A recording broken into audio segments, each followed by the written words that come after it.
Now at 10, Hurricane Laura could make landfall in less than 2 hours as it barrels toward the Texas-Louisiana Gulf Coast. The extremely dangerous storm is expected to cause catastrophic damage. Let's take a live look at Galveston, where the surf and wind have picked up. Mandatory evacuations are in place. Thousands of evacuees have arrived in San Antonio, and even more are showing up right now. This is brand new video from Chopper 5. You can see long lines of cars at the evacuee arrival center on the east side.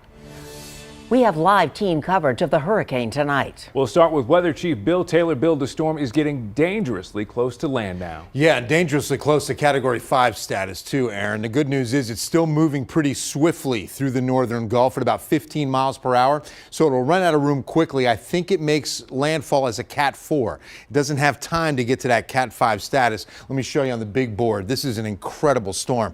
One of the radar beams from Lake Charles shot into this at an upper level wind speed, caught at 178 miles per hour.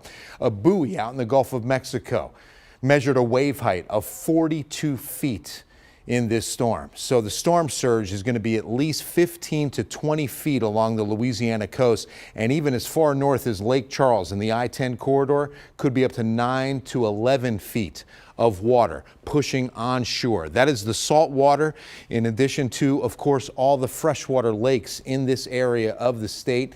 And don't forget the tropical rains that are going to come down at 4 to 5 inches per hour. Let me show you the radar. With winds of about 150 miles per hour, 157 is a Cat 5. So in and around that eye wall, you've definitely got Cat 5 status wind speeds. And remember, now that we're starting to see those bands move inland, these are 100 mile per hour winds in yellow and orange on those bands. And speaking of those bands, a tremendous amount of tornadic activity. In fact, I want to overlay the warnings. Look at the tornado warnings south of Lake Charles. Power's already out in Cameron, Holly Beach areas, and that'll just continue to trickle a little farther north. Now we're expecting landfall around midnight. We should start seeing the northern side of the eye wall go onshore. But the official landfall, when the center of circulation's on land, should be about 1 a.m. and then it'll go right up the border towards Arkansas before making a right turn towards Tennessee over the weekend. And let's go now live to Galveston, where Grace White is showing us the conditions at the beach. Hurricane Laura is expected to make landfall later tonight along the Texas-Louisiana border. Surf and wind here in Galveston are really picking up. The island's under a mandatory evacuation, and it's officially out of the cone, which is the good news, but city leaders here tell us they are still watching this very closely through the night. Mandatory evacuations are in place, which means you'll lose emergency services like fire trucks and ambulances until the storm passes tomorrow morning. They're still very concerned about storm surge and wind damage. We'll be watching it through the night. Back to you. Now at 10, hurricane evacuees are still arriving in San Antonio. There's a long line of cars right now at an evacuee coordination center on the east side. That's where Eyewitness News reporter Henry Ramos joins us live. Henry, thousands of evacuees are already here and more are arriving now. More arriving now, Aaron. It is just a sea of cars. No comparison from 24 hours ago when we were out here. Look at this, just line, car after car out here. It is now spilling onto Gambler Road, and you see city and staff, they've had to prepare. They've actually put out porta potties out here. People are afraid of losing gas out here because they've been waiting in line, I'm told, 6 to 7 hours. Right now, there is a rush to not only get up there, but a rush to open up hotel rooms here in San Antonio. The mayor telling me tonight there was no warning for this massive turnout. All day, the lines have been long, bumper to bumper of buses and vehicles packed with families fleeing Hurricane Laura. For now, they are calling San Antonio home. There wasn't a whole lot of warning. They came, and they came fast. Mayor Ron Nirenberg and Bexar County Judge Nelson Wolf say due to the unexpected number of evacuees, the city and county is having to respond quickly. You can see from Chopper 5 to on the ground long lines outside the shelter spots, which are hotels. This is where the evacuees will be housed to ride out the storm.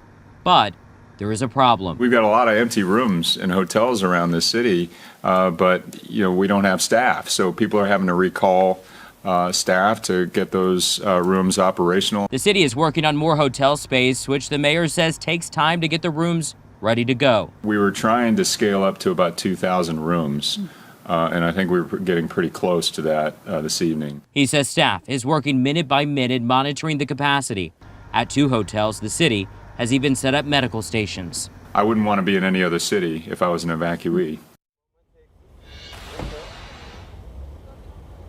And as of just 9 o'clock tonight, I'm told by San Antonio Fire, more than 2,500 evacuees have checked in. And as I mentioned, this process to check in here is very long. And the reason being is that staff here, they're asking a lot of questions. The evacuees, they're also getting screened. Someone just said, thank you, San Antonio. They're also getting a wristband to check into hotels. As I mentioned, the fear is running out of gas. Look at this photo right next to me, okay? They actually had gasoline trucks out here that is fueling these cars because they're waiting out here for so long. And for context, as I mentioned, the line is out here on Gimbler Road. It's stretching all the way to AT&T Parkway past the AT&T Center. This is just to show you how extensive this line is. This will certainly be a long line. And the main question here is those hotel rooms to get them open as fast as they can. We're live tonight in the East Side. Henry Ramos, KENS 5, Eyewitness News. All right, Henry, thank you. And the field hospital at the Freeman Coliseum grounds is now being used to shelter hurricane evacuees. About 80 people from assisted living or nursing homes are being cared for there. And Bexar County Judge Nelson Wolff says some families are staying in a separate area. The field hospital was set up as a surge facility for coronavirus patients, but it never had to be used for that purpose. You can track Hurricane Laura overnight on the KENS 5 app. Use our live radar as the storm moves in. And we'll have complete coverage tomorrow on Eyewitness News this morning starting at 4:30 with live hurricane updates.